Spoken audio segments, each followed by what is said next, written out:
Thank you all for taking the time to join us today for our 13th technical online seminar, this time on the topic of impact investing. Impact investing focused on aspects that matter most in terms of sustainability improvement. My name is Rakesh Wazirani, and on behalf of GIZ and Fabric Asia, I have the pleasure and privilege of hosting today's session.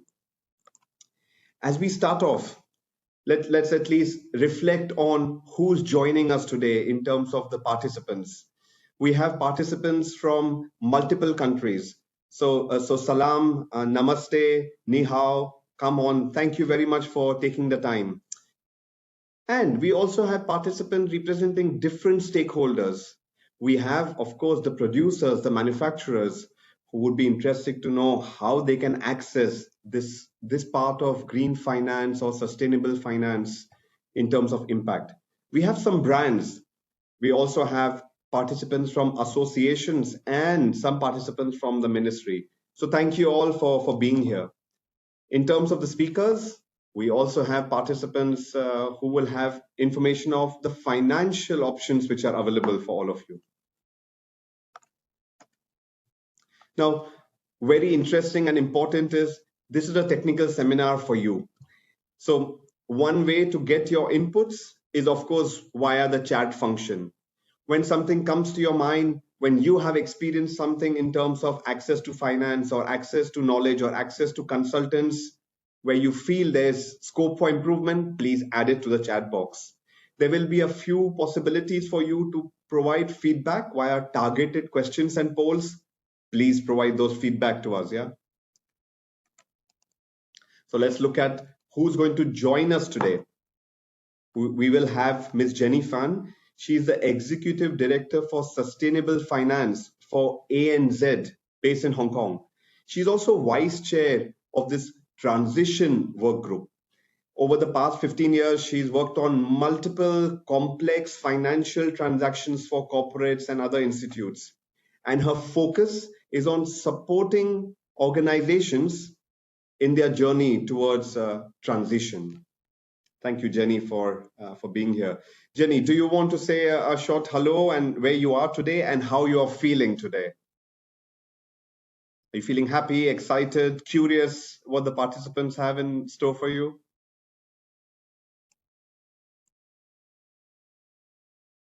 Or we wait to hear from you in a bit. We also have Mr. Jayant Kashyap. He's the investment lead with Good Fashion Fund. His focus is on supporting manufacturers in getting access to impact finance, and he works on behalf of Found with the backing and support of Loudest Foundation and multiple other investors. He has deep experience working in the area of impact finance in the past decade or so. We'll also hear from Ms. Soumya Suryanarayan. She's with Avishkar Capital. Her focus is on impact and ESG, and she supports organizations in a broad area of making improvements in terms of sustainability and ESG in South and Southeast Asia, but also Africa. She'll be sharing with us a little bit of her experience with the textile sector and what's the scope of this particular fund that they have, who are the funders and investors behind it, and the connection to Germany because of the 50 million capital that they received.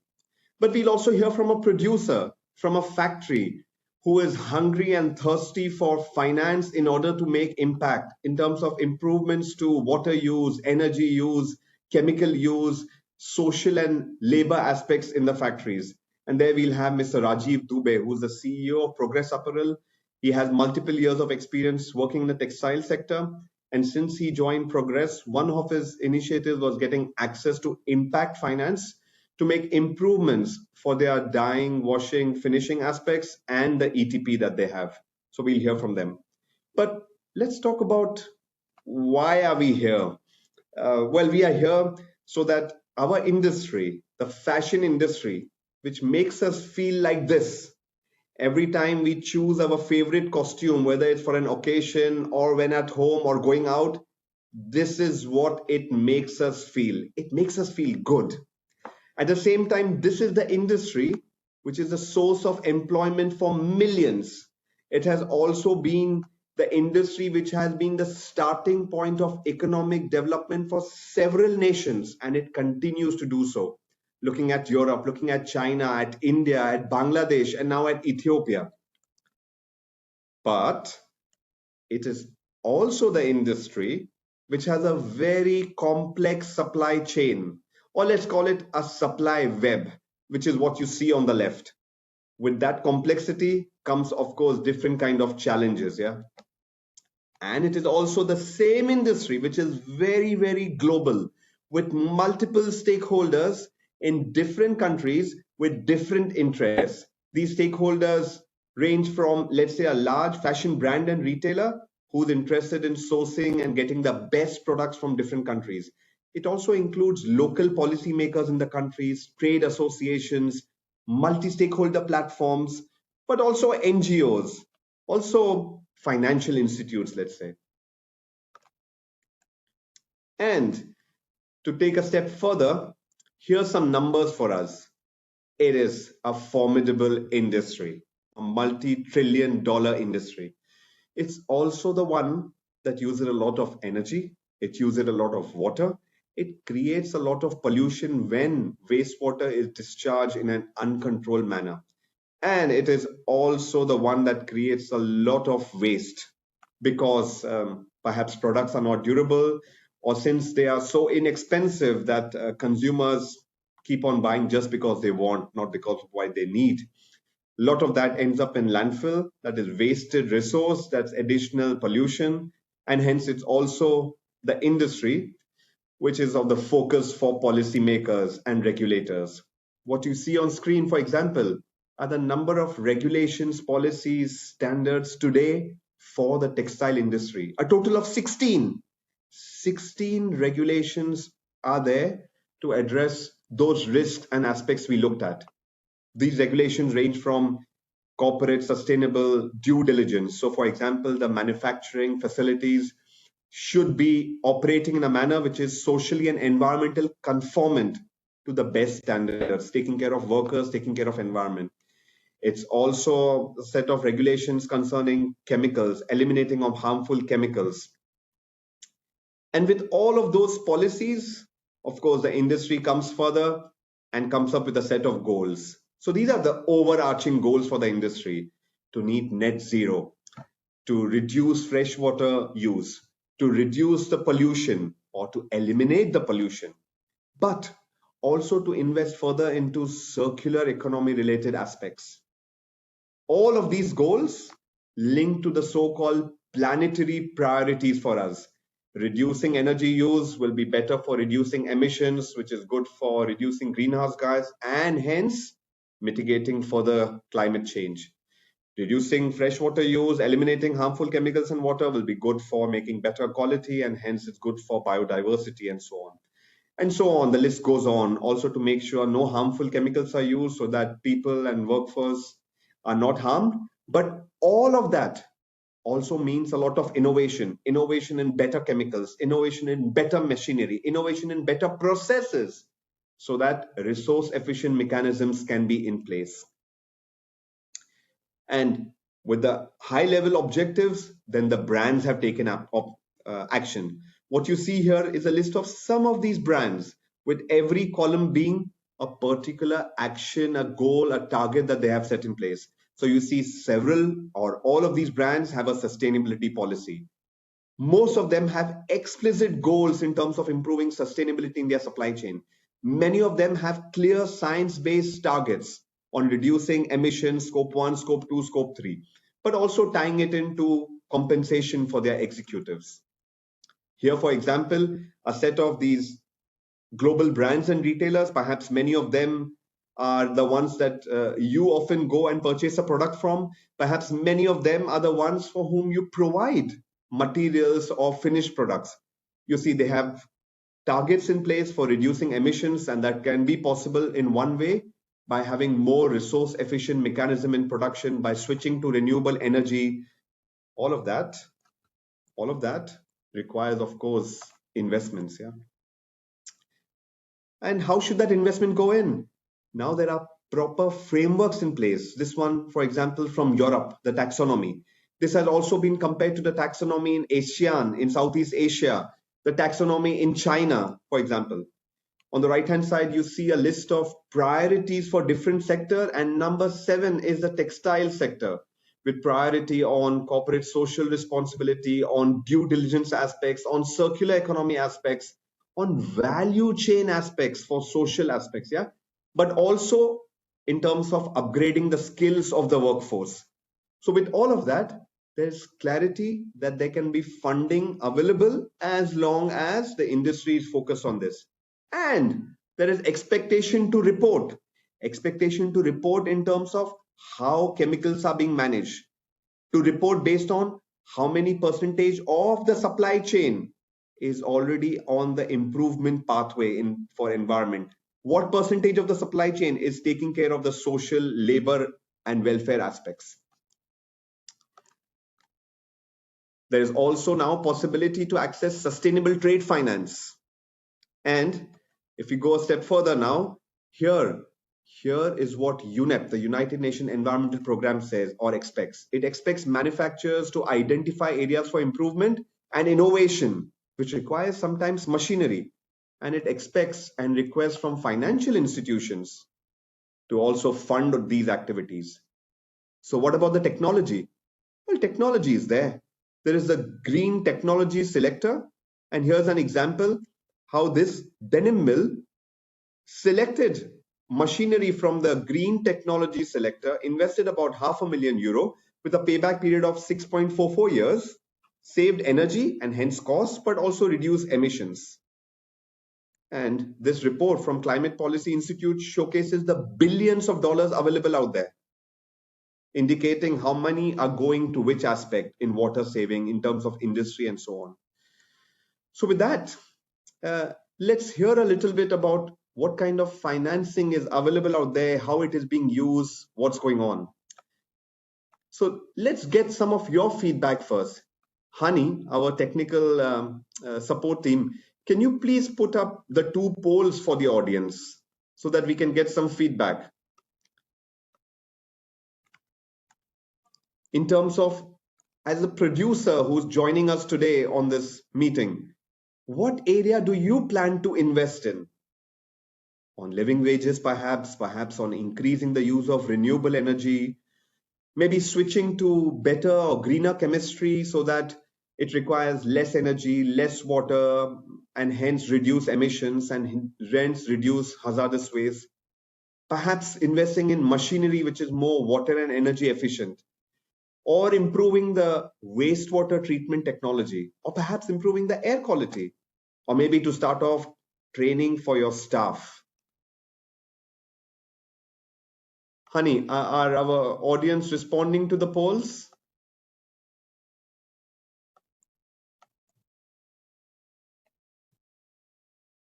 And if so, then can you please share some of the feedback that we've received? So if you all could please respond to the poll that you see, on what aspect do you plan to invest?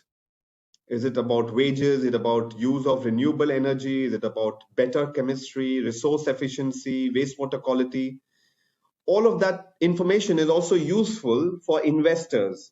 So the investors know what kind of products and what kind of areas they can expect to invest and fund. So we see many of you are, or some of you are talking about training, some of you are talking about improving wastewater quality. Maybe Hani, you can also put in the chat box that there's a poll which has popped up. And if the participants can click on the poll and share some feedback with us. Okay, and then we see the feedback. We see the use of renewable energy. We've seen there's some feedback in terms of green chemistry. We see a lot of interest in improving wastewater quality, so upgrading ETPs, yeah, and training seed for the staff. And then let's also hear, Hani, from our participants in terms of the second point, the second question, as to what are the roadblocks in terms of implementing better environmental and sustainability practices. If we can have the second question up, Hani, for the participants.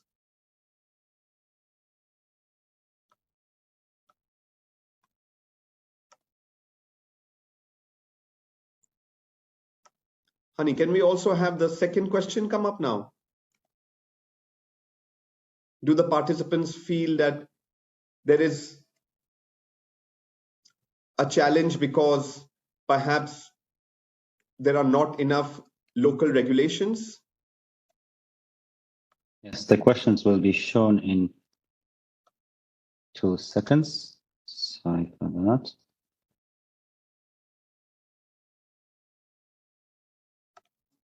With that input, our speakers, our experts will be able to reflect.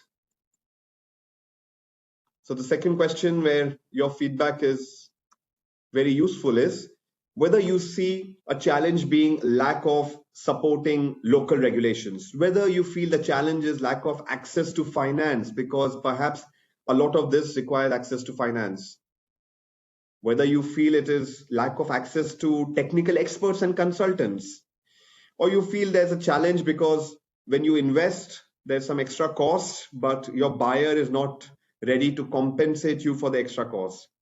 Or perhaps you just don't have access to green technology, the kind of machinery that you need. So if you can please respond. We see now lack of access to finance, lack of access to local experts, lack of national regulations. So please continue providing your feedback. And meanwhile, what we'll do is let's transition to you, Soumya. Soumya, whenever you are ready, what's useful to hear is you see one of the points that has been mentioned by the participants is insufficient access to finance relevant to their plans for making improvements in sustainability. So perhaps from the perspective of Avishkar Capital, with regards to your mandate, with regards to what you're observing and your experience, especially with the textile sector, if you could please share in the next 10-12 minutes, what have you observed? Yeah. Sure, Rajiv. Rakesh, thank you so much for this opportunity. Actually, I'm very excited to be here and share the ESG First Fund that we've set up through Avishkar Capital. I have a short presentation I'd like to share with everyone and take them through that. Yes, please. Let me know if you can see my screen. Yes, we can. Okay. And you can see the full screen, right? Yeah. Just give me a second. Sure. So again, wonderful to meet all the participants here, and good morning, good afternoon to people joining from across South Asia as well as Southeast Asia. So I'll be talking about how Avishkar Capital looks at ESG as a value creation strategy for MSMEs. So we started a dedicated fund the year before last, which is called the ESG First Fund. The purpose being supporting and scaling purpose-driven businesses. That's our theme for that. So before I get into ESG First Fund, right, I would like to talk about the Avishkar Group as a whole. What we stand for. So we were founded 20 years back, almost 2 decades back in 2001, with a specific focus on building organizations that work with and for the low income population. So the group vision statement is to bridge the opportunity gap of the emerging 3 billion. And we do this by emboldening entrepreneurs or being one. So we have the Avishkar Group, which is the holding company, and there are 4 synergistic companies that offer different pools of capital to micro entrepreneurs. It could be a microfinance borrower or MSME or your mainstream entrepreneurs, as well as we create knowledge and networks in the impact investing space through Intellicap. We also run the Sankalp Forum in India, Bangladesh, and Nairobi. that brings together various stakeholders in the impact investing space. I think many participants in Bangladesh, this year we had the Sankalp Bangladesh that focused on circular apparel actually. So again, very strong focus on manufacturing and any MSME that is focused on creating impact amongst the low income population. So to give you a brief overview of Avishkar Capital, right? So we have raised about 8 funds so far, 8 impact funds so far. And of this, 2 are active right now in active deployment. So one looks at India, and the focus sectors are sustainable agriculture, um, and financial inclusion, and something called as essential services, where we invest in companies that are creating or reducing risks and vulnerabilities by creating access to essential services and products. It could be in healthcare, water and sanitation, or even education, all of those. So the ESG First Fund is the second active fund that focuses on investing in MSMEs. I'll take you through, the aim of the ESG fund and what really is our investment strategy in a bit. But this focuses on MSMEs that are exporting to the EU, using ESG as a value creation strategy. And again, so through Avishkar Capital, through the 8 funds, we've made about 73 investments, and we've exited we've about 42 companies. We made full and partial exits. We have a dedicated team that understands the context. So we invest in India, Bangladesh, Sri Lanka, Indonesia, as well as some of the African countries today. And we are very we're very focused on impact. And we have our impact measurement and management framework, and it's very core to what we do, and it's embedded within the investment process. In fact, we are the first fund manager to publish its impact report since 2008. What you can see here are a few numbers aggregated at the portfolio level on the jobs and livelihoods created, provision of access to essential products and services, and also environment sustainability like carbon emissions reduced. And ESG assessment has been a big part of our investment process as well. Again, has been a big part since 2012. So when we look at impact in ESG, right, the question we often get asked is, is there a difference between the two? And I thought I should quickly define this before we move into the ESG First Fund. So for us, when we look at impact, right? So it's a screen for us. So to assess the company's intention to create potential impact, right? Sustainable impact. And ESG we use as a framework to systematically strengthen and enhance the company's internal processes in order to create better impact outcomes. So what does this mean? To give you an example, a company might be focusing on creating social impact in terms of offering services or products that are most beneficial to the underserved community, right? However, if the business operations are polluting, uses inefficient resources, has poor labor and working conditions, or even governance for that matter, it will ultimately lead to poor impact outcomes. So for us, both impact and ESG are required to make a business successful. So, like I said earlier, ESG assessment has been a part of our investment process since 2012, right? And when we were looking at it, we were thinking how, based on our learnings, how can we, take it to the next level, right? How can we make it a value creation strategy for the MSMEs we are investing in? So the ESG First Fund thesis is based on some fundamental facts, which I think even Rakesh pointed out earlier or alluded to earlier. There's a huge focus on sustainable goods and services from consumers. So, and also what COVID has taught us is the world is interconnected, and we require collective efforts to meet sustainability targets, or the 17 SDGs that 193 governments, signed up to.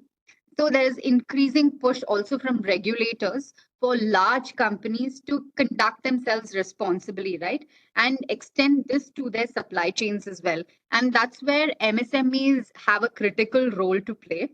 So, given this context, we wanted to raise a fund that backs companies ready to respond to ethically sourced and sustainable produced goods, and as well as generate financial returns for us. And this fit perfectly with what the German Development Bank or KfW mandate as well. And therefore, the ESG fund was launched to invest primarily through debt based hybrid structures, helping businesses in emerging markets such as Bangladesh, India, Sri Lanka to improve their ESG standing. So, one other thing is when we often talk about, ESG, uh, or when companies hear of ESG, I'm sure the first thought that comes is, it's a cost to the company and it's a compliance. Or when funds talk about ESG, it's always looked at as a risk mitigation strategy, right? So ESG First Fund is one of the first funds that looks at ESG as a value creation strategy for companies. And while we talk about value creation, we want we also wanted to identify some of the key value drivers for businesses that have a strong ESG value proposition, right? And therefore, they can potentially create value in the 5 areas that's listed out here.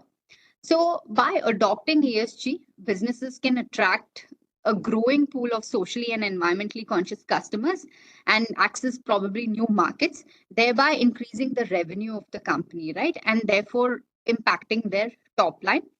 By adopting, low production and operating costs through optimizing resources, it can also reduce cost. And because you're compliant and you're taking measures to ensure that you're abiding by the principles, ESG principles, um, your oversight or the oversight of the regulatory body on the company also is reduced. And because typically in a garment firm, there's a lot of workforce that is employed.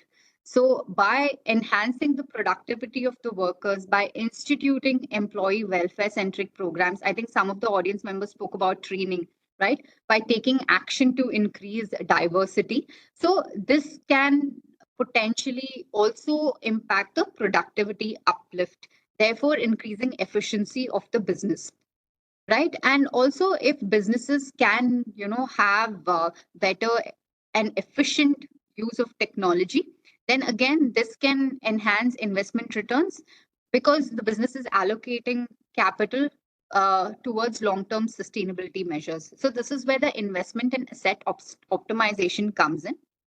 So all these value drivers are interlinked, and ESG First Fund would like to target businesses that are aligned with the ESG approach in some of the operating geographies.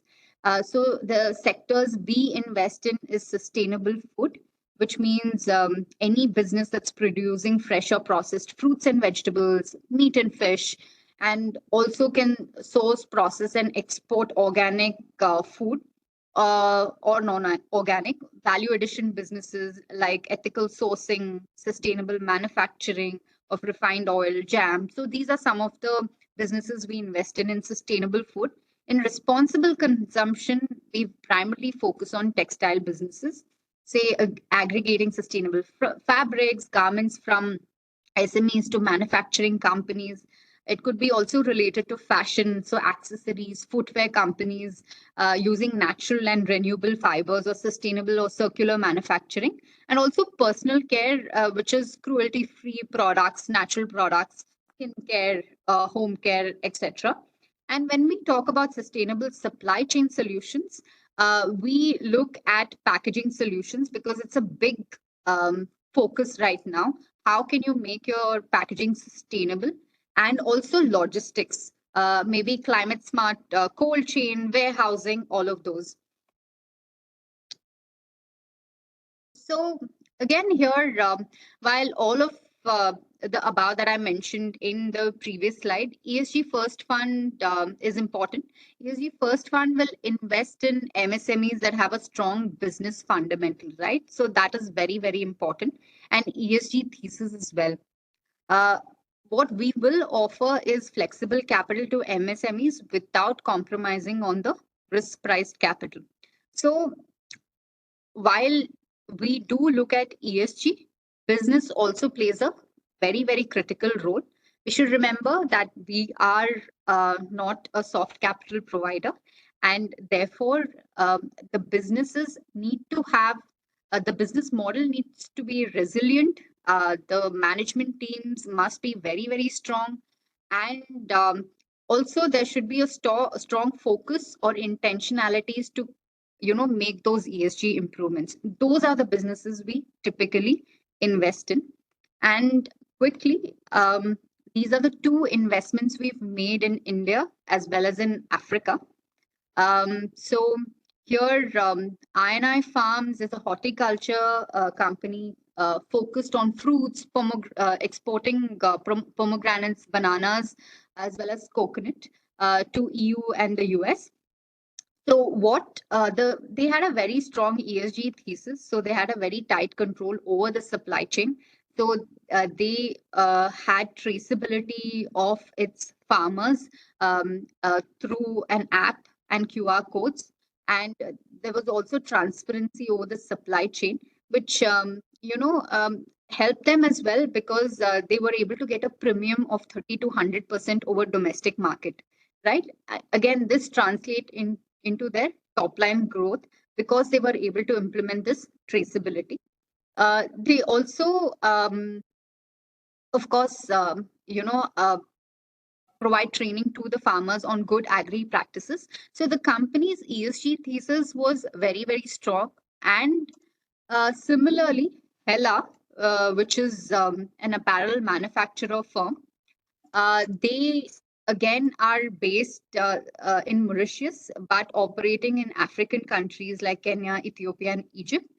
Again, they had a very strong ESG thesis because they've made significant investments in sustainability, installing solar power plants at multiple facilities. And they also are working with farmers, supporting the development of sustainable cotton sourcing in Africa in order to build the Africa to Africa supply chain.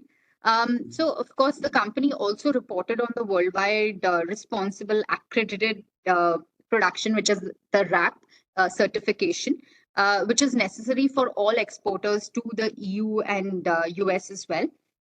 So we also identified value creation areas for the company. So it's not just about them having a strong ESG thesis, but also value creation. We have a technical assistance facility.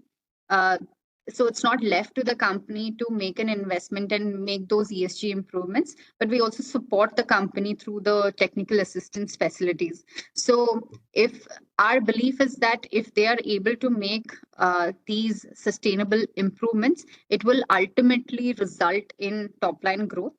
It will ultimately result in productivity uplift. If they are able to, again, I would say structure their environmental and social management system, have dedicated staff to measure their water, waste recycling or waste, if they have a waste management policy, all this would ultimately in the long term lead to value creation.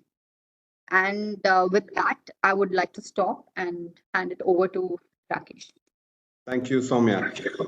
I'm curious, if you could share, are you still having some budget? Are you still having some funds? Are you looking for potential investees? Yes, we are. And then what should these potential investees prepare before contacting you? Should they complete their double materiality analysis? Should they prepare a vision document? Should they have a policy in place? Should they complete some basic certification? What should they do before they reach out to you, ideally? So ideally, Rakesh, management team should show some sort of intentionality towards making ESG improvements. I'm Okay. talking purely from a ESG perspective, right? Of course, on the financial front, they need to be margin positive because it's a debt fund. Of course.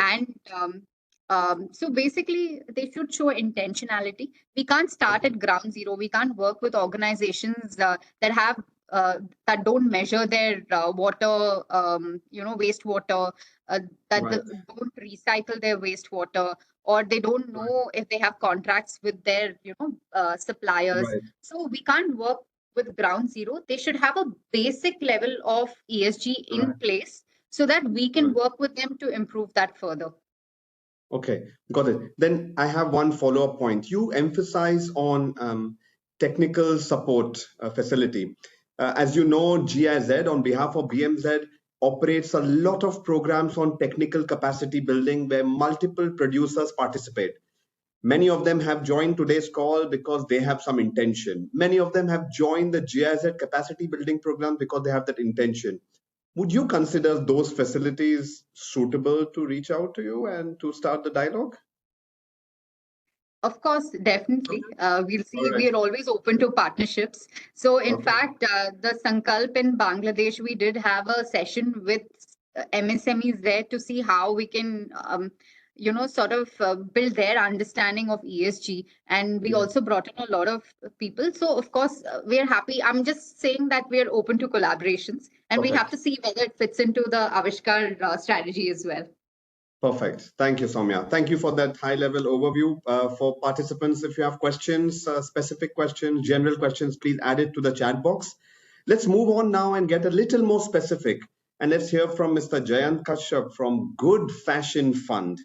Jayant, as we understand, you and your firm will help ensure that the companies who you partner with, who you support, will contribute to better fashion, better in many ways.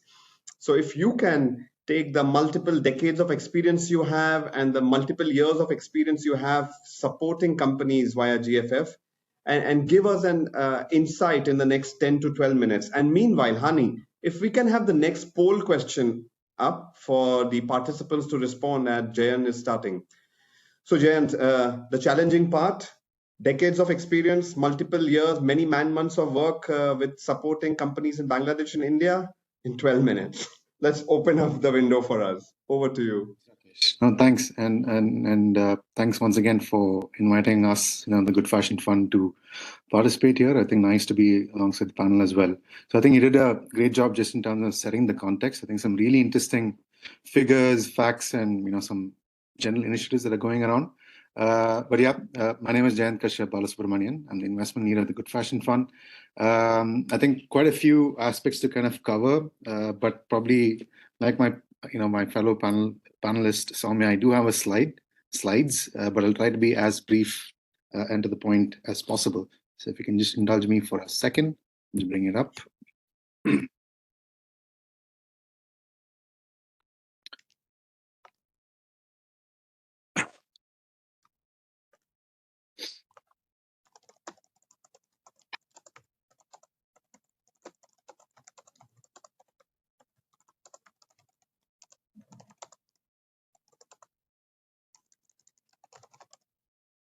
Yeah, we see your slide. Perfect. So, and I think quite interesting to see the poll results also across the two questions, and not surprised at all. But maybe just a quick introduction in terms of who we are and what we do. So I think there are quite a few participants here, and of course there's also Rajiv from Progress Apparel who will also maybe make reference to us. But who are we?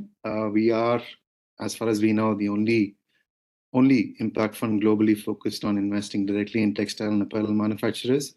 We were established in 2019 by Fount, which is the company that I work for, which is a fund management company, alongside partners such as Fashion for Good, Wazir, and others. Our main investor is basically a Lotus Foundation, Mills Fabrica, which is a Hong Kong-based family office, and Rabobank, which is a commercial bank in the Netherlands.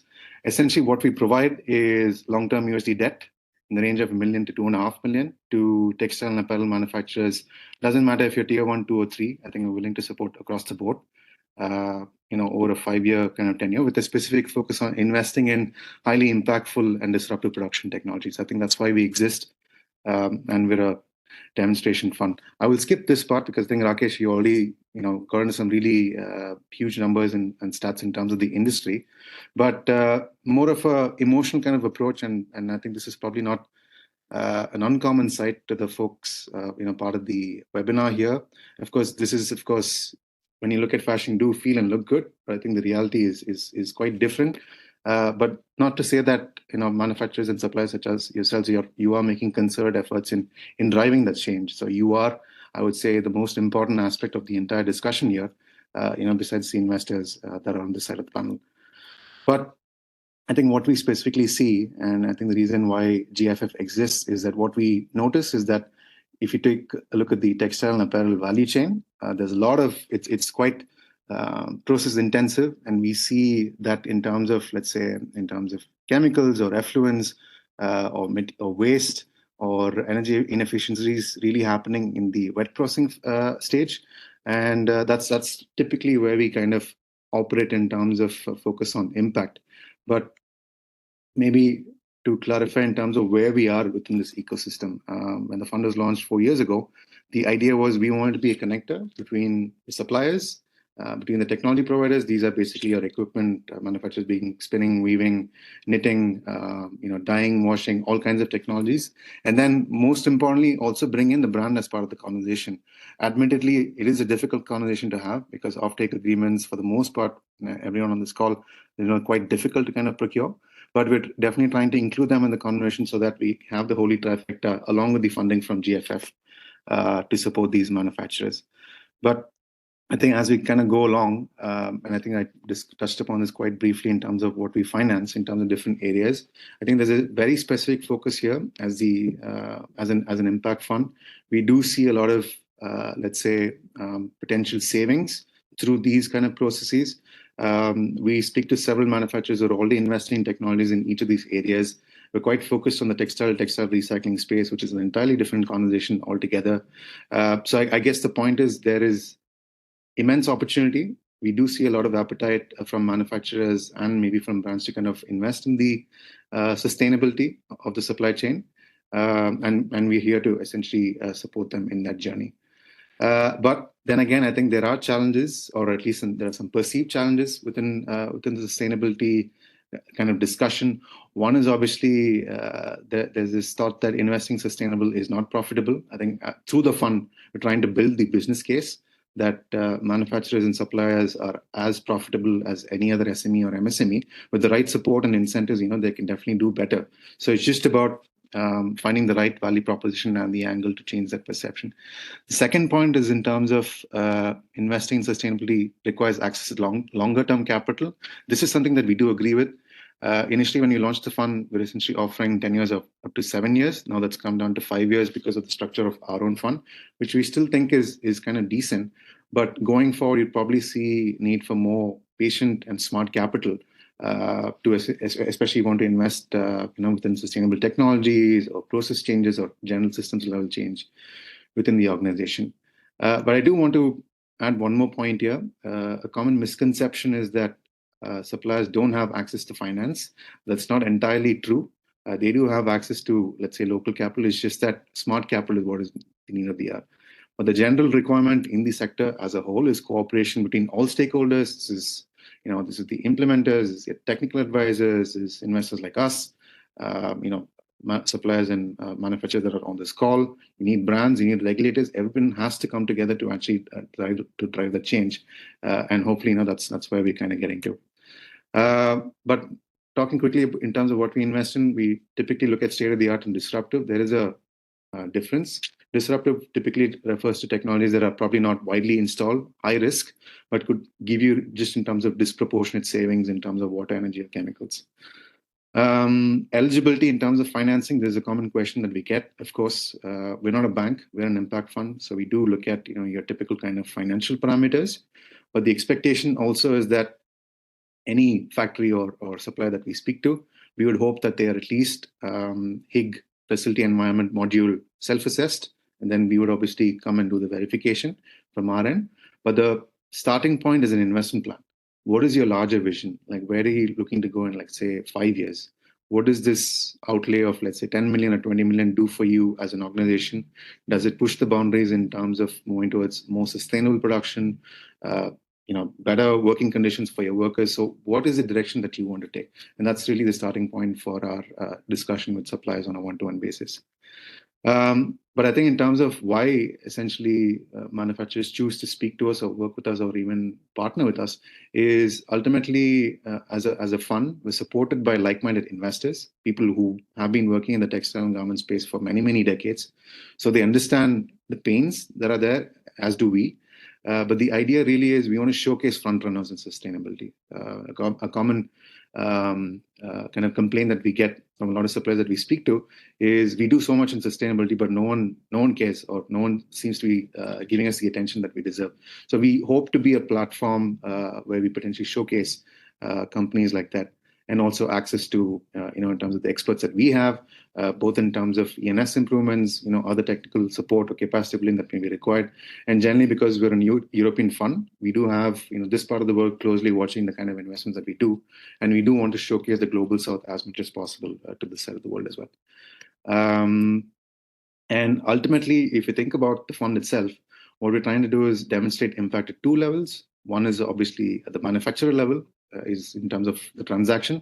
We want to demonstrate that through our investment, we can demonstrate savings. And then it is at the sectoral level in terms of demonstrating system level change. We hope that this would probably be a good precedent for more capital to come in. Obviously, we can't be the only fund doing this.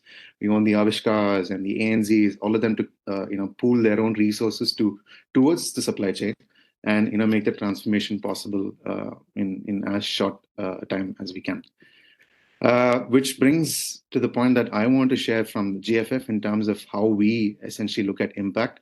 We've developed something called the 5 Goods Framework. This is in consultation with our investors and our advisors, something very simple, something that all of you probably instantly or immediately recognize, which basically is good energy, good water, good materials, good economy, and good lives.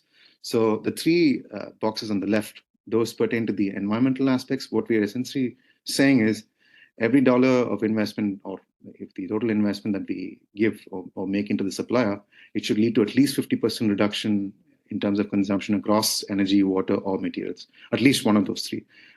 So if this is a washing plant, we probably expect that there's water savings, or if it's an ETP, maybe reduction in terms of effluents. And parallelly, we're also keeping an eye in terms of the good lives component, which is also the workers that are employed as part of the factory as well. And ultimately, the whole impact consideration is integrated through our process, right from the beginning till the end. We keep a close eye on it. And as we engage with the suppliers, we learn more from them and they learn more from us in terms of how to assess impact, their own impact, and how to kind of track the impact of the equipment that we particularly finance in. I'm just skipping a little bit ahead just in terms of for time, but a couple of ways that we work with the suppliers is there's an environmental action plan that we do based on HIG assessment that we conduct. Obviously, these are similar to the corrective action plans, which brands also have, but the only difference is ours is not even though it's an assessment, it's not a fault-finding exercise. It's meant to identify areas that we can immediately work on in terms of improving items that you could probably do in 6 months, 12 months, or a little longer. So the idea is to come in as a partner and see that, hey, if given the right resource and time, where could we essentially come in to support you in terms of those environmental improvements? And likewise, on the social side, we work with Fairware Foundation, who does the assessments for us. Once again, based on ILO principles, and they work with quite a lot of brands in the space. And using that, there's also a social action plan. Together, we call the ESAP, and this could be across different levels. It's holistically looking at the factory or the unit. We try to identify areas where we could typically support, or where the factory can improve. If I can take a very quick example of one of the companies that we invest in, the first one is Pratibha Syntex, based in Indore. RMG manufacturer, quite well known for the sustainability initiatives. They supply to Pact, Patagonia, Gap, H&M. So a mixture of, let's say, fast fashion and sustainable brands at the same time, which I guess is the situation right now. But in terms of the investment, we roughly put in 4.5 million across tumble dryers, spinning equipment, rooftop solar, the mix, and we immediately saw a year after the machines are installed that they were able to demonstrate at least 50%, especially on the water side, and they're also able to demonstrate elimination of chemicals from the ETP, and also increasing the green energy capacity because they increase the output from the solar energy for the factory itself. So a lot of possibilities and potential when we speak to each supplier. The investment plan and the strategy could be quite different, but I think the idea is to essentially see in terms of where we can come in and which part of the production or process that you would like us to support specifically. I'll skip this, but just in terms of the investment that we made this year, besides Pratibha Syntex, we've invested in Kannapuram Mills in Coimbatore. That's our first multi-factory investment across both Tier 2 and Tier 3 factories. And of course, we also made our first investment in Bangladesh in Progress Apparel this year, which we're very happy about as well. So going forward in 2023, we're looking to do 2 more, one in India and one in Bangladesh. And we're looking to do additional 2 to 3 investments between now and 2024. So yeah, I mean, if there's any kind of interest from the audience, definitely welcome your emails or your comments or your inquiries. But probably I'll just square my presentation off with some general learnings, which I think is quite important. I think what we generally see is that within the market, there's a bit of an imbalance in terms of relationship between suppliers and brands. Brands want suppliers to invest in sustainability, but then you're still fighting in terms of procurement, in terms of sense to the fabric. So we see that as a mismatch. So how do you essentially bridge that gap? So we're trying to speak to more of the sourcing teams and the procurement teams, not just the sustainability teams, and trying to build a business case and the impact case for the kind of companies that we work with. So that's one aspect that we really see. But considering where markets are right now in terms of general downturn, we also notice or understand it is a difficult period, but nevertheless, investment plans still continue. Manufacturers still looking to invest for the long term. So those who are investing today for the next 10 years, we see them definitely ahead of the curve. And our focus is not just on the environmental side, it's on the social side as well, because they go hand in hand. You can't have one or the other. They're not, you can't exclude, the social element really. So suppliers who have consciously focused on their workers and doing more to kind of make their situation better and make it more easier for them, that's also appreciated as an investor and for our investors as well. Regulations, of course, Rakesh mentioned about it. There's quite a lot that's happening on the EU side, something to keep an eye on. But I think we're quite excited for what we're doing right now. It is a small fund. It's a $19 million fund, but we do have ambitions for a larger fund, a bigger fund in the coming years. But with the hopes that we'll have a portfolio of 7 to 8 companies by next year, and we demonstrate their impact through the investment that we make, which we can then take to the market and say that these companies are some of the best in the market, and brands such as yourself should be working with them, and they definitely need all the support that they can. So that's really where we're kind of operating towards, and I think that's kind of my time. Yeah. Back to you, Rakesh. Yes, thank you, Jayant. Jayant, before you leave, one part you mentioned: good water, good material, good energy. It resonates with what GIZ has in mind in terms of resource efficiency, and they have this technical assistance program for facilities. Around 200 of them participated in making improvements so as to reduce energy use, water use, chemical use, waste, and so on. Please consider that. Consider those facilities. Also, definitely. Just at this moment, last month, 55 facilities started working on improvements to water in Bangladesh, supported by GIZ again, yeah? So if you're looking at something in that space, please consider. I'm curious, absolutely. You mentioned 3 investment examples. How many did you scout? How many did you look at? And from first group, and then how did you arrive? Well, not how, but from what number did it come down to 3?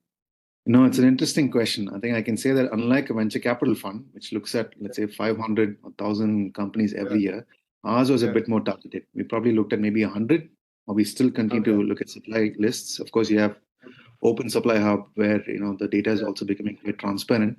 But I would say in a given year, we probably looked at very closely in terms of maybe 30 to 40, or even maybe 20 to 30. With all these parameters, and then we've dug deep into maybe 5 to 10, of which 1 to 3 are probably coming through. So I wouldn't say there's a process of elimination. It's just that timelines and priorities change. Yeah. So as an investor, we have our own process, and the equipment providers have their own kind of delivery timelines. So the ones who have that vision, who have that potential to kind of make the change, they tend to kind of partner with us. But yeah, our funnel is fundamentally quite different to a VC or any other fund that's there in the market, because it requires intensive effort and closer cooperation with the suppliers week to week just to keep the conversation kind of going.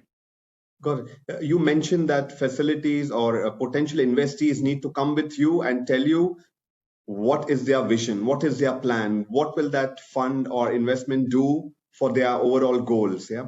And you mentioned about the Higgs self-assessment. Yeah. Is that sufficient, or do you need them to do more than the data and information which is in the Higgs FEM? Is that sufficient for you, or does that vary based on whether you want to qualify for good water or lives or economy? I think it's a good starting point, I would say, because we understand fundamentally that if the factory is level 1 self-assessed and verified, that is sufficient for us to get going. Because we know that the facility environment module also is continuously evolving. The 4.0 version was just announced recently. Right. So even for us as an investor, we're trying to make sense in terms of what is actually relevant to ask from the factories.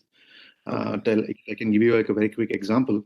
Like the facility environment module asks for SBTIs, and it asks for upstream and downstream HIG certified supplies, which is extremely difficult to provide. So I think the approach is we're trying to be pragmatic.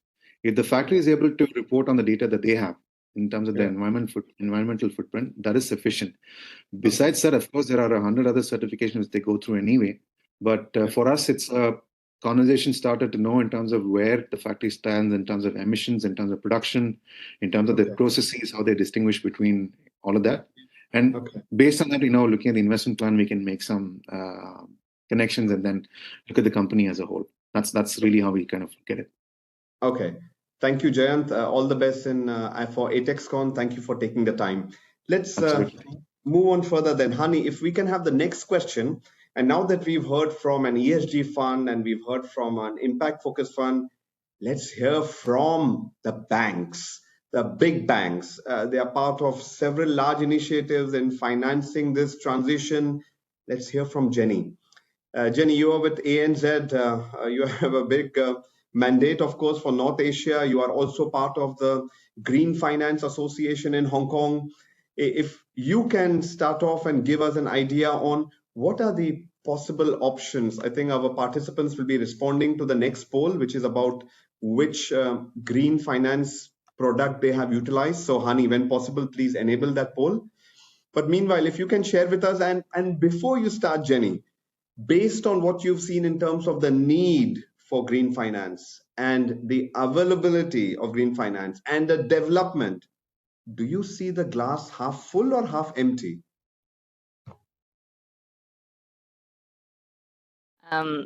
Thanks, Rakesh. A very interesting question.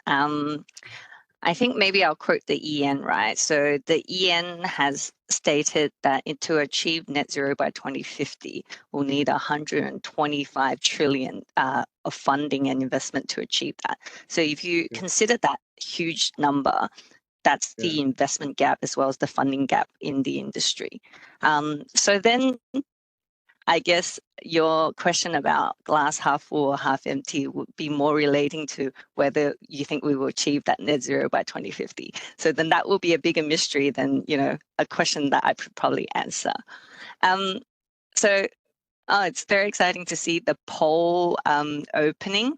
It seems like there's some understanding of green and then some of them not at all. So I'm happy to go through that. First of all, welcome to our audience and thank you very much for inviting me to this panel. It's very exciting to hear the experts in the industry and hear about the solutions we're providing for impact in this area. My name is Jenny Fan. I'm an Executive Director in Sustainable Finance at ANZ. I look after the North Asia Sustainable Finance business. I also have a role at the Hong Kong Green Finance Association, as mentioned. The Green Finance Association, the Hong Kong Green Finance Association, aims to gather industry experts and provide policy suggestions to the Hong Kong government. And we also try to develop green financing in the regulations as well.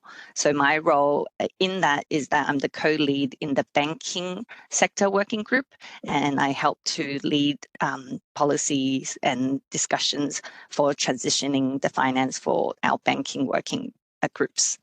Right. So perhaps Yeah, I could Jenny. start. Yes. Yes. Your slides are up, yeah? Yes, thank you very much. So first, maybe I could tackle the big bank, big finance with the big bank component. So maybe I'll introduce for ANZ and who we are to begin with. So for those who don't know us, ANZ stands for Australian and New Zealand Banking Group, and we're one of the big four large banks based in Australia and number one bank in New Zealand. Sustainability is the core to what ANZ what we do, and our purpose is to shape a world where people and communities thrive. We work very, very closely with our clients to help them fund their transition to a low carbon economy. We have a very extensive network of specialists in this area. Our experts span across 32 markets around the world, and we have presence in about 13 markets to assist our clients. ANZ is very dedicated to providing our customers with environmental sustainability solutions and supporting customers to transition to net zero. My team is spanned across Hong Kong, China, and we also have colleagues in Singapore, London, New York, and obviously Australia and New Zealand as well. ANZ is also is a Paris Agreement aligned, and we're the first Australian bank to join the Glasgow Finance Alliance for Net Zero. And we have streamlined our lending and sustainability goals integrated into our business. And we also have a 100 billion sustainable funding by 2030. Next slide, please. So let's discuss about the funding options, sustainable funding options available. And perhaps I'll spend a bit more time on this as well. So I think many of you, if you deal with banks, you should understand the banking products generally. So obviously there's loans, there's bonds, there's supply chain, there's there's guarantees, and there's some markets products such as derivatives. So sustainable finance is a product agnostic approach where we apply sustainable needs or sustainable goals attached to these traditional banking products. So generally, when we are talking about sustainable finance, there's two approaches to this. One approach is the use of proceeds, and the other one is the sustainability linked approach.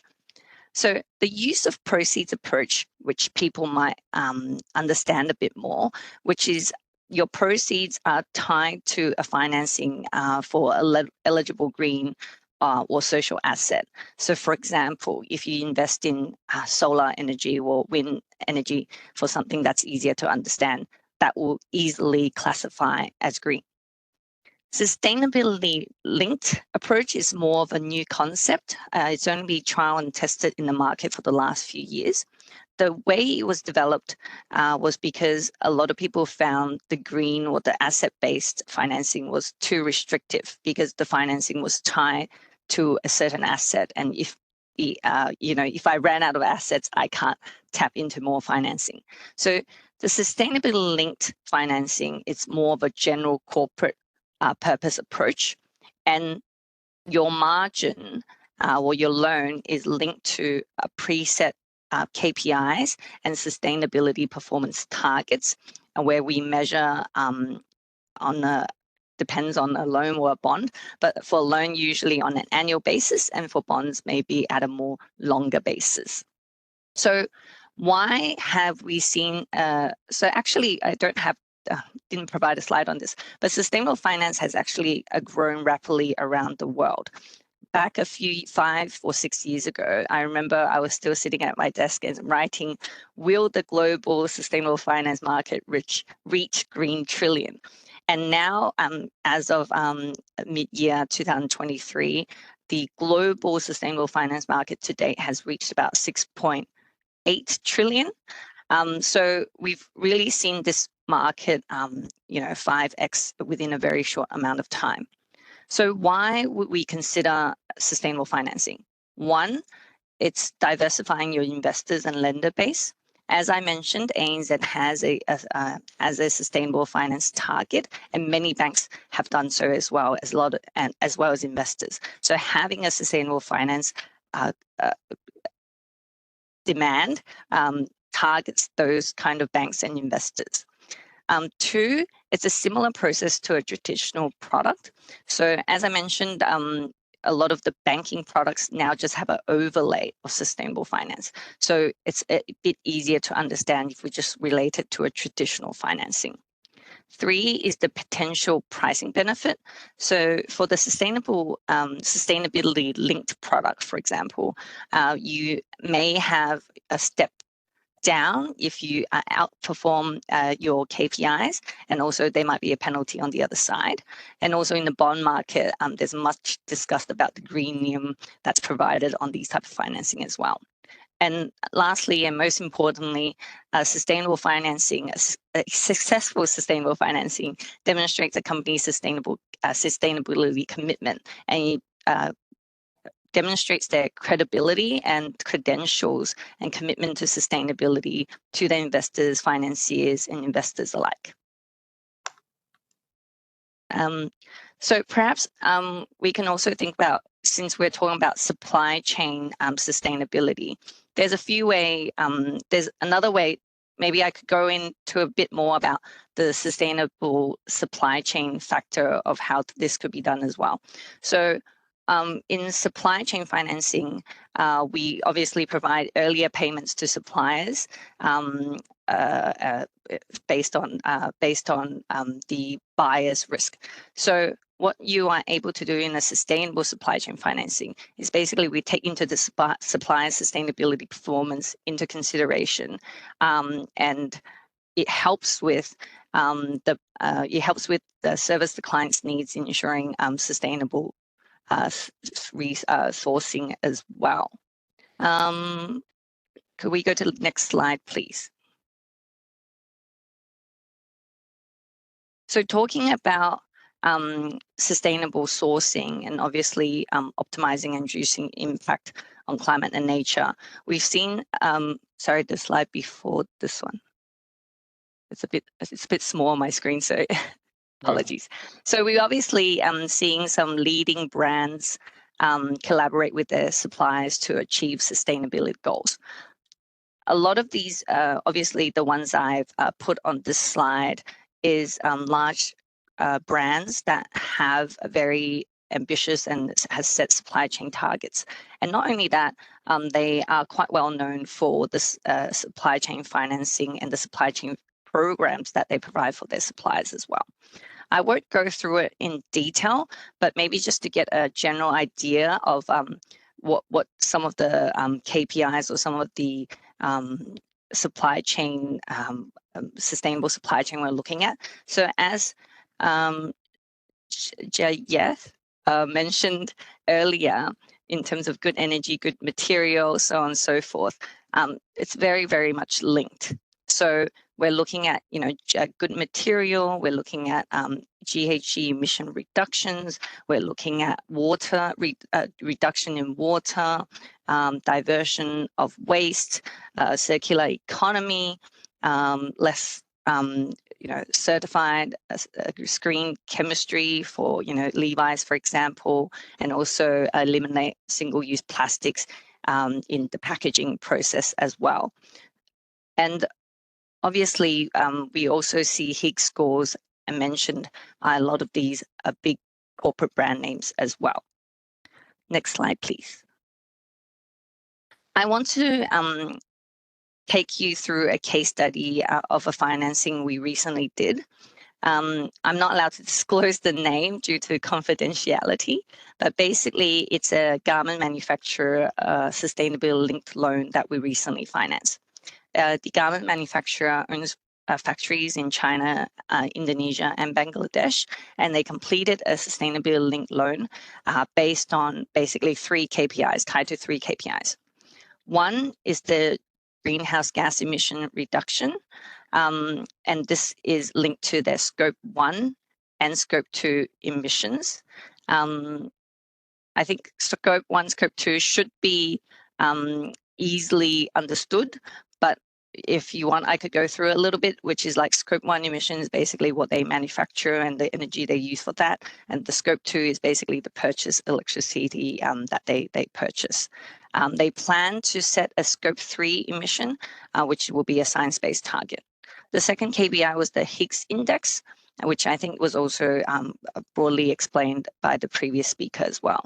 And then third one is more of a governance or social element to it, which is the women empowerment, and where we measure the representation of increased women in leadership in these factories as well.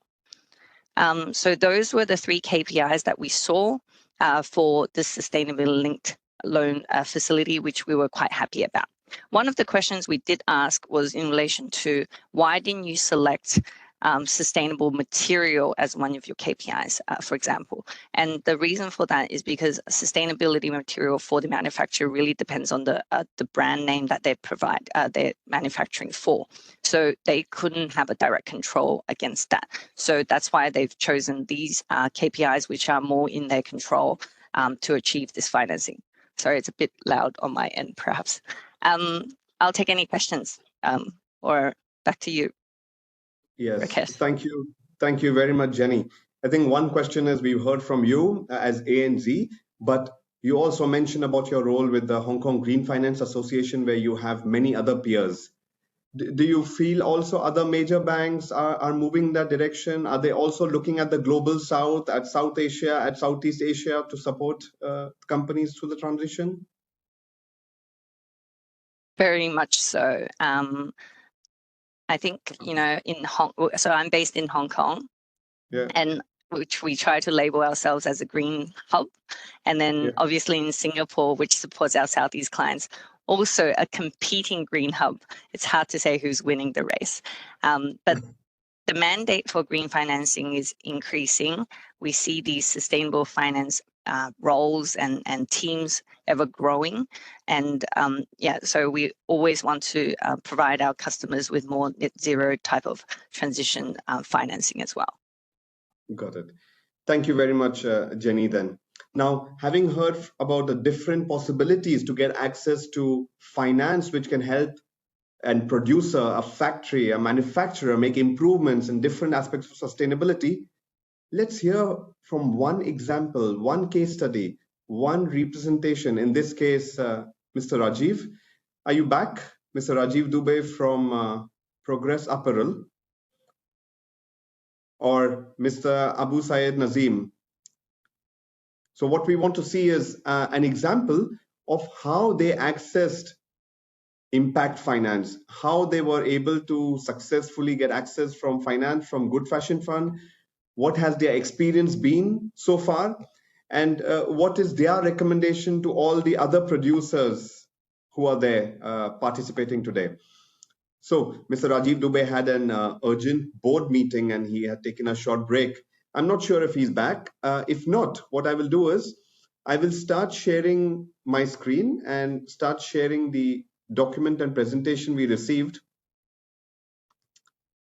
For full disclosure, we work for Progress Apparel in evaluating and conducting an assessment of their production facility. Yeah? So what you see on screen are slides from Progress Apparel from Mr. Rajiv Dubey and his team. He is unfortunately still on a break, speaking to his colleague, his board members, but I will start off in the interest of time. Perhaps some of you have heard of Progress Apparel, the ones that have not. Well, it's a large organization, it's a global organization. Their overall mission is to create a world-class manufacturing facility which produces world-class, good quality products with cleaner production and responsible production in mind. Yeah, their vision, of course, is to work with large brands and retailers, but also to take care of their workers and make sure that their production processes are not harming the environment. Rajiv, anytime that you're back, please unmute yourself and give me a hint, and then you can continue. Yeah. Meanwhile, I will move ahead. what you see on screen is the outcome of the efforts of Progress Apparel. They have invested a lot into making sure that their workplace is safe for their workers, to make sure that they are conformant to the regulatory compliance expectations of their buyers, but also that they are using the so-called better materials that we heard earlier about, whether it be recycled materials, whether it be a certification on their fabric and the final product in terms of GOTS, but also to make sure that they are conformant with social and labor aspects with SLCP. From the textile and fashion industry, most of you would have heard about these certification programs. Now, again, in terms of the projects and initiatives that Progress Apparel was looking at in the recent past, one was, of course, having more renewable energy. So this also supports them in terms of scope 2, purchase electricity. It also helps them reduce their emissions. Then the second part being on energy savings. As you know, for a textile factory, cost of energy can be anywhere between 12% to 35% of total cost. So focusing on energy saving by switching to more energy efficient lighting, but also to switching to more energy efficient machines. We heard from Jayant earlier that they support both. They support disruptive technologies, but they also support state-of-art technology. Rajiv, are you back? Yes, I am back. Sorry, Jan. Okay. Rakesh, sorry, Rakesh, Rajiv. I'm back, yeah. No problem. In the interest of time, we moved ahead. We have given an overview of your company. The slides and presentation will also be shared. But if you can continue from what you see on screen, Rajiv, yeah? Absolutely. Thank you so much for assisting. I had some very urgent things to attend to. Business first. Yeah. It's very unfortunate. No problem. I think you have justified this slide as well, because as a manufacturing unit, we have to be really assured that all the projects that we undertake in the factory or the premises of the factory has to be sustainable. And ESG and sustainability is one thing which is the biggest subject and also a talked about subject right now. So that is what we have taken in here. And we have Jayant here, who is from Good Fashion Fund. And let me announce it very proudly that we are the first one in Bangladesh who was funded by GFF. And basis that we set up our new washing plant, which you can see there in the picture as well, a state-of-the-art washing plant. And when I say we joined hands with GFF, it also says that GFF, who is working very closely with customers like CNA, customers like H&M, and they have been partnering them in terms of their ESG sustainability goals. So they came something like, when they came that we are going to fund you if your project is going to be green. And when we looked back and saw that they have already associated with some of the valued customers that we are already engaged with, that gives us a real boost. And post that, our entire conversation with them started, and through a journey of last 1 year, which we had with them, because they have their own set of due diligence and new geographical place like Bangladesh, where they have not been associated earlier. They do not have any funding history over here. So we got into it, and proud to say that our washing plant is up and running, and we got the funding from GFF. Thank you so much, Jayant, and the entire team of GFF for that. Now, when we say that, it took us almost a year for the GFF fund to come in. And definitely we have our own challenges. We had the entire journey. Since they were also associated with us for the first time, so they also had too many queries in hand, too many expectations from the factory, and also plenty of things which they wanted to know, because this was a new geography for them. So they wanted everything to be perfect, picture perfect, when it came to the due diligence part of it, or when the execution part of it. So the first thing is that they wanted the machinery to be 100% in accordance, meeting their entire due diligence, which is, it has to be first 50% water saving, chemical and power saving. And post that, they engage third parties who has to come and do their entire due diligence in the factory in terms of social compliance, environmental. So all those things were there. And then there were plenty of review happening between GFF and the Progress Apparel, which is a part of PDS. So all those things, it has taken a time, which is a good time, because they learned us, we learned them. And that is how, after learning each other, the choices were made, good choices were made. And that is how we washing plant up and running. Now, what are the expectations? When we talk about expectations, we feel that, when we are engaged with something like GFF, who has such a market value in terms of, because they are the ones who stamp on ESG and water, entire environmental part of it, sustainability part of it. So they should be able to give us more business. And they should also help us achieve the organizational ESG goals or the sustainability goals. And having said that, it is also expected out of them that they should be funding the entire due diligence, which in case, since we wanted to have such a superior partner associated with us, so we had to pay for the entire due diligence. We wanted them to come and pay for that, but again, it is a good name that is associated with us. So we thought, if not that, we can increase our volume of business with the existing customers or the new customers by onboarding them and get this value back to us. Again, the expectation also says that, the rate of interest at which they are paying to us, and when we compare it to the other Bangladesh banks, I think they are on a little higher side. So that is one thing I think they should consider when it comes to the funding part of it. And definitely, the impact of measurement, and they should be doing their entire due diligence. We should help factory to achieve the ESG and the sustainability goals. So that is what it is there from my side. And a little word on the areas of improvement through the entire process that we had. There are so many, because since they were also new, and we also as a factory, as I showed you earlier, that we are they are BSCI, we are approved by SMETA. So there are always plenty of third party and also the social, the environmental, the due diligence which has already happened for the factory when we are onboarding any of the customers. So if they can align hands with the already existing affiliates that we have, that would be great help in saving time and money as well.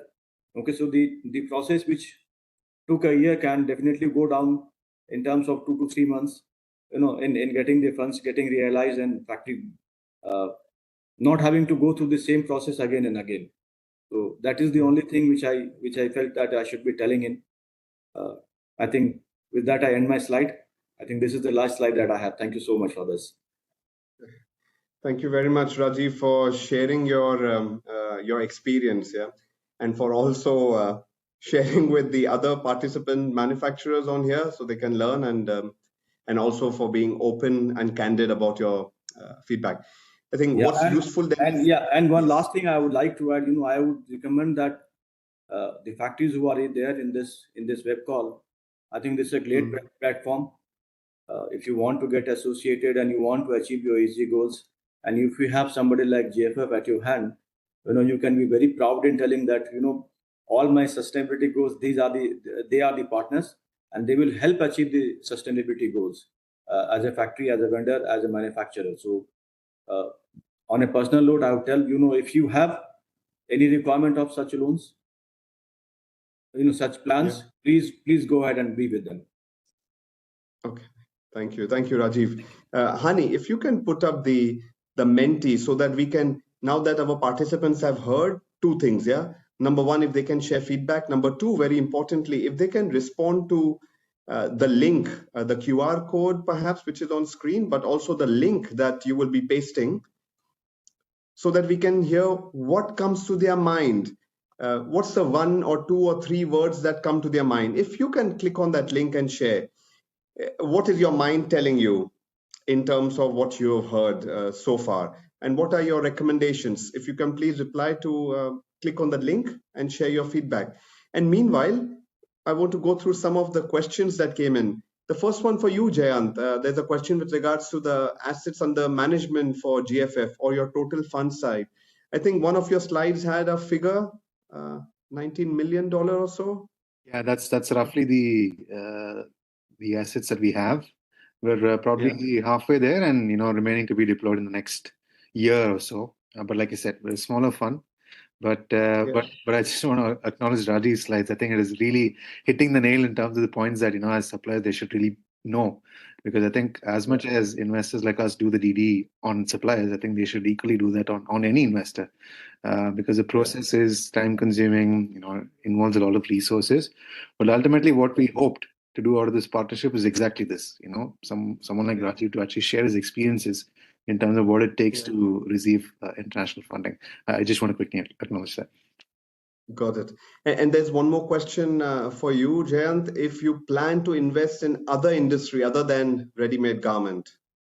I think I saw that question somewhere. I presume it's just talking about general textiles and non-wovens. Yes, we can.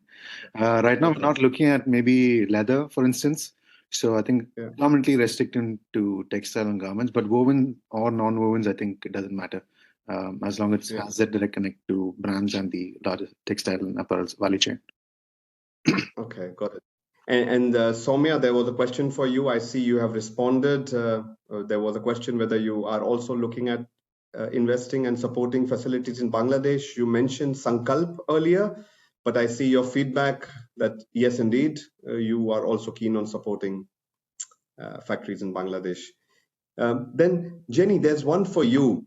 Since ANZ Bank is not in Pakistan, but you have peers in the banking sector, many of them are part of the Green Finance Association. The question is there green finance available to organizations in Pakistan?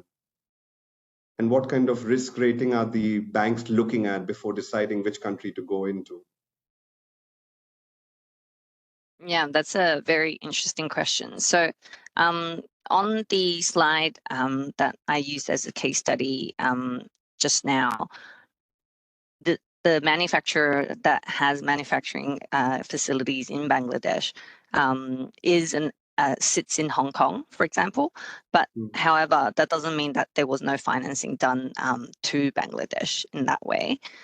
In terms of how we assess our customers, the credit and that piece of the story comes in first. And in the international market, we focus on more of the larger institutional clients. And that's only our banking strategy. But it doesn't mean that, there are no banks in this area. Got it. Thank you very much. Then there's one question. We spoke about regulations, of course, and now the question states, there are regulations coming in, of course, from EU, but there are also regulations coming in for the fashion sector in the US, for example, the New York Climate Act and so on, which require that the supply chain should be able to showcase their efforts in terms of better performance on social aspects, environmental aspects, energy use aspects, emission reduction aspects, water aspects, and so on. But there are still many SMEs, MSMEs, who have not started, who don't have process, who don't have knowledge. Soumya, you mentioned about technical assistance. GIZ Fabric, of course, have technical capacity building. If you can reflect on how should these manufacturers start and who will support and guide them? That's a great question. I think most of the MSMEs tend to, deal with these challenges on how they can approach the changing regulations or, the market requirements, what funders need, also what the regulator is saying. So the important thing here to understand is that funds like us, both, Avishkar ESG First Fund as well as Good Fashion Fund, are here to help MSMEs to take them to the next level, right? So for us, it's very important and essentially to make them future ready. It's not like everything has to be done in a single day. It's ESG is a journey to take. And as you understand, how you can make your own I don't know, social aspects better and environmental aspects better, then you get onto the journey. It's not really to do with compliance. I think that's the message we need to give them. It can't be, you're doing like a checklist activity, then it remains a checklist activity and more cost and no value creation, right? So one of the things is while we are investing in MSMEs, we are also hand-holding them on making them future ready to comply with these regulations that are, taking place globally as well as nationally as well, right? And our technical assistance facility is definitely there to help MSMEs, identify those 2 or 3 areas that they can work on, and therefore, make improvements in that. Got it. Got it. So for participants who are interested on these topics and other topics, Hani will paste a feedback link, which allows you to provide feedback in terms of what follow-on topic would you want us to share with you, what kind of expertise and knowledge we should bring up. So Hani, when you get a chance, please share that feedback link so that colleagues and participants can provide information on what they want to hear. Yeah. And then we will make sure that we listen to every single feedback and we organize. But there's one question, I think, Jenny, you might be the best to respond to this. In terms of blended finance, so as to, let's say, take the risk and spread it over, and guarantees come in via these multinational investment guarantees. What are you observing? Are you comfortable sharing what you're observing in terms of blended finance and getting a multilateral investment guarantee agency like World Bank in or IFC in? Are you seeing more of that activity? Are they ready? Yeah, we see a little bit of it from the banking community. Perhaps the impact investment person could also speak about this as well. So how we usually do this is the export credit agencies that will provide support on these initiatives, and we will provide financing on the back of those guarantees and provide those loans. So we do see that quite frequently, actually, and we do them all over Asia, for all types of initiatives as well. All right. Okay, got it. Yeah. Then before your leave, I have this final request. I think you can see my screen again. Jenny, you saw the questions, you saw the concerns of a manufacturer, you see the overall need, and you saw the questions of companies. What do you feel? What is the one thing that you would take back to your sustainable finance team and the Green Finance Association? What would you take back? Actually, we do a lot of these type of, from the poll earlier, for example, in terms of understanding the banking, sustainable financing, understanding what that means. As part of a sustainable finance group, as part of a Green Finance Association, one of our biggest endeavors is basically education, providing education to our clients, providing education internally, providing education to our peers, to get everyone up to speed. It's only when we understand what we can achieve and how we can support the right capital to these type of initiatives, it's when we will see a snowball effect on this as well. Got it. And then Soumya, what will you take back? You had some questions targeted to you. You heard some of the requests from a manufacturer. What would you take back to your ESG First Fund, to KFW? Yeah. Yeah, absolutely. So very interestingly, I think we've spoken about this as well.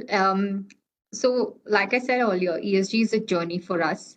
And we have to take really small steps and first of all, socialize the companies on what ESG means. I think that is the effort as a funder we have to put in with all our companies or potential companies we are looking to invest in. So for us, that is very key. And then on, see how we can create a supporting structure to enable those companies to get onto that ESG journey as well.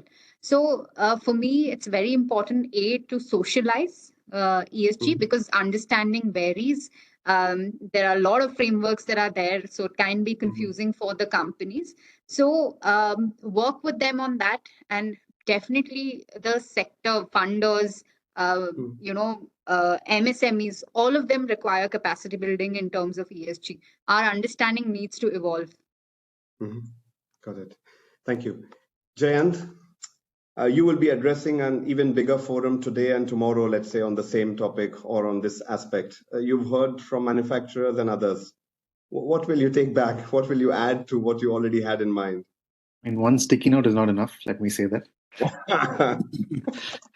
But yeah, we had to start somewhere. But I think for us, because it's so focused on suppliers, a pain point that we see is how do we reduce, let's say, the evaluation fatigue that they go through? Because Rajiv rightfully says so, because there's so many certifications, so many brands. I think they go through the same scrutiny over and over. Of course, as an investor, it's different. What we hope as an investor is by working with these companies or investing in these companies, that would become the standard for others to come in. We do want to catalyze, let's say, additional capital. We want to catalyze business for them. Maybe at some point, brands look at an investor like us, and doesn't have to be just GFF, saying that they've done the work, so we can just jump on board, on the sustainability goals. So with just harmonization, I think that's probably the big picture goal that we probably want to work towards. Thank you. Rajiv, many producers want to hear from you. Would you do it again? Or would you do it again and go bigger?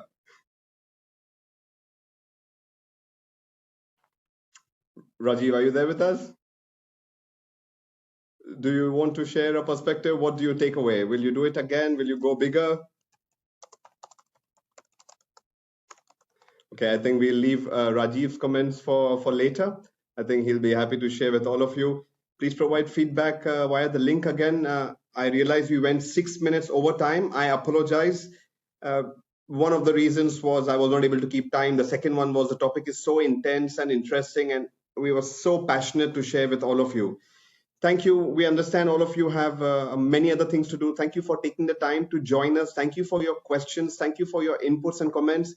This was also possible only because of the support team with GIZ. There is Hani, you heard of, there's Lisa, there's Ahmad, and so on. And to our experts, Soumya, Jenny, Jayant, and Rajiv. Thank you very, very much. All the best with everything else you have in mind. Have a nice evening, and until later.